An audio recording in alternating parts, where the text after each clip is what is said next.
Nagkaroon nga po mga idol ang Boston Celtics ng easy win laban sa Portland Trail Blazers matapos nila itong tambakan 128-118 na siyang nagpaangat sa kanilang record sa 44 wins, 18 losses bilang top 2 sa East. Pero hindi lang naman simpleng game ang nangyari ngayon sa Boston dahil ipinakita nga nila dito kung gaano kalakas ang lineup matapos ditong magkaroon ng halimo na performance ang backcourt duo na sina Derrick White na nagtala ng 41 points, 3 rebounds, 2 assists, 2 steals sa kanyang 9 out of 17 3-point shooting at si Peyton Pritchard na merong 43 points, 10 rebounds, 5 assists sa kanyang 10 out of 16 shooting sa long range. Silang dalawa lang naman ang nag-iisang pair sa history ng NBA na may pinakamaraming nagawang 3-pointer.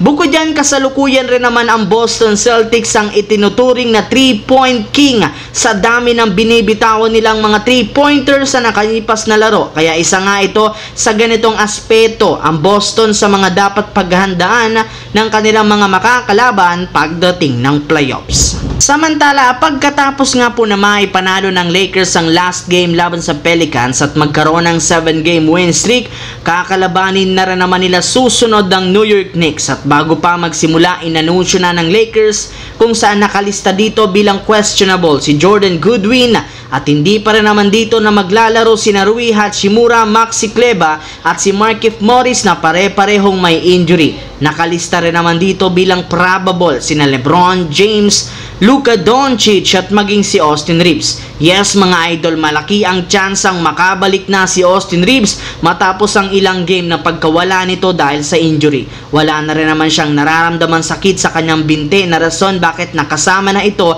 sa ginawang practice. Kaya sigurado nga po na mas lalong lalakas ngayon ang lineup ng Lakers para sa kanilang next game na isang must win upang masolo nila ang top 2 sa Western Conference. Sobrang nahirapan nga po mga idol ang Cleveland Cavaliers ngayong araw laban sa Miami Heat na pinangunahan ni Bam Adebayo na naging sobrang unstoppable.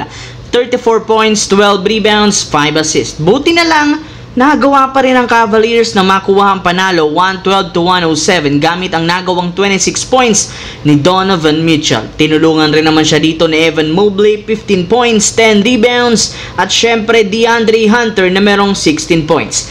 Team effort ang ipinakita ng Cavaliers sa pangalawang game ng kanilang back-to-back na nagpapatunay kung gaano talaga kalalim ang kanilang lineup. At sa pagkapanalo, ngayong araw, Cleveland Cavaliers ay umangat na lalo ang kanilang record sa 51 wins, 10 losses na may kasamang 11-game win streak.